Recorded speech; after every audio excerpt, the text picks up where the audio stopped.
ಎಲ್ಲರಿಗೂ ನಮಸ್ಕಾರ. ಸಾಮಾನ್ಯವಾಗಿ ಶನಿವಾರದಂದು ಭಕ್ತರು ಶನಿ ದೇವರನ್ನ ಪೂಜಿಸ್ತಾರೆ. ಶನಿವಾರವನ್ನ ಶನಿದೇವರ ವಾರ ಎಂದೇ ಪರಿಗಣಿಸಲಾಗುತ್ತದೆ. ಶ್ರಾವಣ ಶನಿವಾರ ವಿಶೇಷವಾಗಿ ಪ್ರಮುಖವಾಗಿದೆ. ಶ್ರಾವಣ ಮಾಸದಲ್ಲಿ ಶಿವನ ಆರಾಧನೆ, ವಿಷ್ಣುವಿನ ಆರಾಧನೆ ಪ್ರಮುಖವಾಗಿದೆ. ಈ ಮಾಸದಲ್ಲಿ ಶಿವ ಹಾಗೂ ವಿಷ್ಣುವಿನ ಆರಾಧನೆ ಮಾಡುವುದರಿಂದ ಶಕ್ತಿ, ಬುದ್ಧಿವಂತಿಕೆ ಮತ್ತು ಸಂಪತ್ತು ಬರುತ್ತದೆ. ಇದಲ್ಲದೆ ಶ್ರಾವಣದಲ್ಲಿ ಶನಿವಾರಕ್ಕೆ ತನ್ನದೇ ಆದ ವಿಶೇಷ ಮಹತ್ವವಿದೆ. ಇಂದು ಶ್ರಾವಣ ಮಾಸದ ಮೊದಲನೇ ಶನಿವಾರ. ಈ ದಿನ ಶಿವನ ಆರಾಧನೆ ಮಾಡುವುದರ ಜೊತೆಗೆ ಈ ದಿನ ಶನಿದೇವರನ್ನು ಪೂಜಿಸುವುದರಿಂದಲೂ ಲಾಭದಾಯಕವಾಗಿದ್ದು, ವಿಶೇಷ ಕೆಲಸಗಳನ್ನು ಮಾಡುವುದರಿಂದ ಶನಿ ದೋಷ ಇರುವವರಿಗೂ ಪರಿಹಾರ ದೊರಕುತ್ತದೆ. ಅಚಲವಾದ ಭಕ್ತಿ ಮತ್ತು ಶ್ರದ್ಧೆಯಿಂದ ಹನುಮಂತನನ್ನು ಪೂಜಿಸುವ ಭಕ್ತರು ಶನಿದೇವರಿಂದ ಆಶೀರ್ವದಿಸಲ್ಪಡುತ್ತಾರೆ ಎಂದು ನಂಬಲಾಗಿದೆ. ಶನಿದೇವರನ್ನು ಸಮಾಧಾನ ಪಡಿಸಲು ಮತ್ತು ಅವರ ದುಷ್ಪರಿಣಾಮಗಳನ್ನು ಕಡಿಮೆ ಮಾಡಲು ಬಯಸುವವರು ಮೊದಲು ಹನುಮಂತನಿಗೆ ತಮ್ಮನ್ನು ಅರ್ಪಿಸಿಕೊಳ್ಳುವಂತೆ ಸಲಹೆ ನೀಡಲಾಗುತ್ತದೆ. ಹನುಮಂತನನ್ನು ಪೂಜಿಸುವ ಮೂಲಕ ಜನರು ಈ ಎರಡು ಶಕ್ತಿಶಾಲಿ ದೇವತೆಗಳ ನಡುವೆ ಸಾಮರಸ್ಯದ ಸಮತೋಲನವನ್ನು ರಚಿಸಬಹುದು. ಹನುಮಂತನನ್ನು ಪೂಜಿಸುವ ಮೂಲಕ ಶಿವ ಹಾಗೂ ವಿಷ್ಣುವಿನ ಅನುಗ್ರಹವನ್ನು ಪಡೆಯಬಹುದು. ಶನಿದೇವರ ವಕ್ರದೃಷ್ಟಿಯನ್ನು ಕಡಿಮೆ ಮಾಡಿಕೊಳ್ಳಬಹುದು. ಶನಿದೇವರಿಗೆ ಕಪ್ಪು ಎಳ್ಳು ಮತ್ತು ಸಾಸಿವೆ ಎಣ್ಣೆ ಎಂದರೆ ಬಹಳ ಪ್ರೀತಿ. ಶನಿವಾರದಂದು ಶನಿದೇವರ ದೇವಸ್ಥಾನದಲ್ಲಿ ಸಾಸಿವೆ ಎಣ್ಣೆಯೊಂದಿಗೆ ಕಪ್ಪು ಎಳ್ಳನ್ನು ದಾನ ಮಾಡಬೇಕು ಎಂದು ಜ್ಯೋತಿಷಿಗಳು ಸಹ ಹೇಳುತ್ತಾರೆ. ಈ ರೀತಿ ಮಾಡುವುದರಿಂದ ಶನಿದೇವರಿಗೆ ಸಂತೋಷವಾಗುವುದಲ್ಲದೆ ಶಿವನ ಕೃಪೆಯೂ ಲಭಿಸುತ್ತದೆ. ಅದಲ್ಲದೆ ಜಾತಕದಲ್ಲಿರುವ ಗ್ರಹ ದೋಷಗಳು ನಿವಾರಣೆಯಾಗುತ್ತದೆ.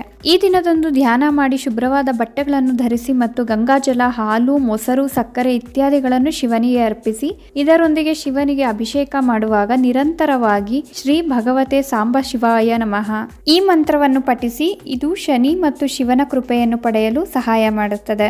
ಶನಿವಾರದಂದು ಅರಳಿ ಮರವನ್ನು ಪೂಜಿಸುವುದರಿಂದಲೂ ಪ್ರಯೋಜನವಾಗುತ್ತದೆ. ಆದ್ದರಿಂದ ಶ್ರಾವಣ ಮಾಸದಲ್ಲಿ ಪ್ರತಿ ಶನಿವಾರದಂದು ಅರಳಿ ಮರಕ್ಕೆ ನೀರನ್ನು ಅರ್ಪಿಸಿ ಸಂಜೆ ದೀಪವನ್ನು ಹಚ್ಚಿ ಪೂಜಿಸುವುದರಿಂದ ಗ್ರಹದೋಷ, ಆರ್ಥಿಕ ಮುಗ್ಗಟ್ಟು, ಉದ್ಯೋಗ ಇತ್ಯಾದಿ ಸಮಸ್ಯೆಗಳು ನಿವಾರಣೆಯಾಗುತ್ತದೆ ಎಂದು ನಂಬಲಾಗಿದೆ. ಶ್ರಾವಣ ಶನಿವಾರದಂದು ಶಿವನ ಪೂಜೆ ಹಾಗೂ ವಿಷ್ಣುವಿನ ಪೂಜೆಯಿಂದ ಸಂತೋಷ, ಸಮೃದ್ಧಿ ಮತ್ತು ಆರೋಗ್ಯದ ಆಶೀರ್ವಾದವನ್ನು ಪಡೆಯಬಹುದು. ಶಿವನನ್ನು ಮೆಚ್ಚಿಸಲು ಶಿವ ಮಂತ್ರಗಳು ಮತ್ತು ಸ್ತೋತ್ರಗಳನ್ನು ಪಠಿಸುವುದು ತುಂಬಾ ಒಳ್ಳೆಯದು. ಅಲ್ಲದೆ ಶ್ರಾವಣ ಶನಿವಾರದಂದು ಬೆಳಿಗ್ಗೆ ಮತ್ತು ಸಂಜೆ ಶಿವ ಚಾಲಿಸವನ್ನು ಪಾರಾಯಣ ಮಾಡುವುದು ಸಹ ಪ್ರಯೋಜನಕಾರಿಯಾಗಿದೆ.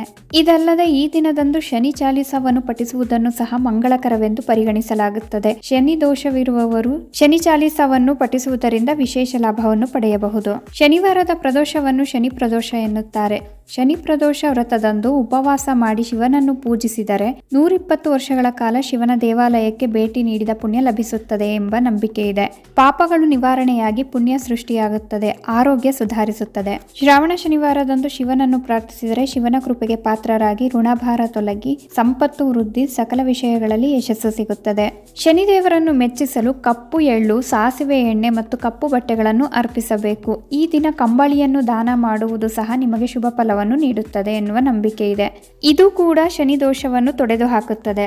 ಶನಿವಾರದಂದು ಸ್ನಾನ ಮಾಡಿದ ನಂತರ ಶನಿ ದೇವರನ್ನು ಪೂಜಿಸುವ ಸಂಕಲ್ಪ ತೆಗೆದುಕೊಳ್ಳಬೇಕು. ಈ ದಿನ ನೀವು ಸ್ನಾನ ಮಾಡಿದ ನಂತರ ಅರಳಿ ಮರಕ್ಕೆ ನೀರನ್ನು ಅರ್ಪಿಸಿ ಮತ್ತು ಶನಿ ದೇವರಿಗೆ ಪ್ರದಕ್ಷಿಣೆಯನ್ನು ಹಾಕಿ ಪೂಜಿಸಿ. ಇದರ ನಂತರ ಅರಳಿ ಮರಕ್ಕೆ 7 ಬಾರಿ ನೂಲನ್ನು ಸುತ್ತಿ ಪೂಜೆಯನ್ನು ಮಾಡಬೇಕು. ಶನಿವಾರ ಅರಳಿ ಮರವನ್ನು ಪೂಜಿಸುವುದು ಹೆಚ್ಚು ಪ್ರಯೋಜನಕಾರಿಯಾಗಿರುತ್ತದೆ. ಶನಿವಾರದಂದು ಶನಿ ದೇವರ ವ್ರತಕಥೆಯನ್ನು ಪಠಿಸುವ ಮೂಲಕ ಅಥವಾ ಕೇಳುವ ಮೂಲಕ ಶನಿ ದೇವರು ಶೀಘ್ರವಾಗಿ ಸಂತುಷ್ಟರಾಗುತ್ತಾರೆ. ಈ ದಿನ ಸಂಜೆ ಶನಿದೇವರಿಗೆ ತಪ್ಪದೆ ಆರತಿ ಮಾಡುವುದು ಶನಿದೇವರ ವಿಶೇಷ ಕೃಪೆಗೆ ಪಾತ್ರರಾಗಬಹುದು.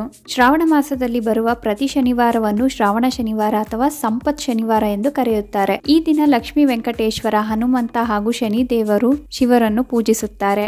ಈ ಮಾಸದಲ್ಲಿ ಹಬ್ಬಗಳು ಸಾಲು ಸಾಲಾಗಿ ಬರುತ್ತವೆ. ಹಾಗಾಗಿ ಈ ಮಾಸದಲ್ಲಿ ಶಿವನ ಆರಾಧನೆ ಜೊತೆಗೆ ವಿಷ್ಣು, ಲಕ್ಷ್ಮಿ, ಪಾರ್ವತಿ ಮುಂತಾದ ದೇವತೆಗಳ ಪೂಜೆ ಪುನಸ್ಕಾರಗಳನ್ನು ಮಾಡುತ್ತಾರೆ. ಶ್ರಾವಣ ಶನಿವಾರದಂದು ಶನಿದೇವರ ಪೂಜೆಯ ಜೊತೆಗೆ ಶಿವನ ಮೃತ್ಯುಂಜಯ ಮಂತ್ರವನ್ನು ಪಠಿಸಬೇಕು. ಅತ್ಯಂತ ವಿಶೇಷವಾಗಿ ಶ್ರಾವಣ ಶನಿವಾರದಂದು ಲಕ್ಷ್ಮೀ ವೆಂಕಟೇಶ್ವರ ಪೂಜೆಯನ್ನು ಆಚರಣೆ ಮಾಡುತ್ತಾರೆ. ಮನೆಯ ಶುದ್ಧಿಯ ನಂತರ ಶನಿವಾರದಂದು ಲಕ್ಷ್ಮೀ ವೆಂಕಟೇಶ್ವರ ಫೋಟೋಗೆ ಹಳದಿ ಹೂವು ಹಾಗೆ ತುಳಸಿ ಮಾಲೆಯನ್ನು ಏರಿಸಿ ವ್ರತವನ್ನು ಪ್ರಾರಂಭಿಸುತ್ತಾರೆ.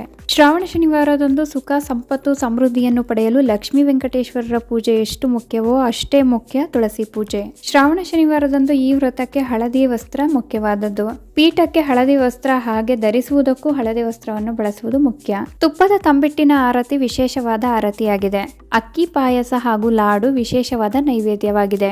ಶ್ರಾವಣ ಮಾಸದ ವಿಶೇಷ ಶನಿವಾರದಂದು ಯಾವ ದೇವರುಗಳನ್ನು ಪೂಜೆ ಮಾಡಿ ಏನೆಲ್ಲ ಪ್ರಯೋಜನಗಳನ್ನ ಪಡ್ಕೋಬಹುದು ಅಂತ ತಿಳಿಸ್ಕೊಡುತ್ತಾ ನಾನು ಈ ವಿಡಿಯೋನ ಇಲ್ಲಿಗೆ ಎಂಡ್ ಮಾಡ್ತಾ ಇದ್ದೀನಿ.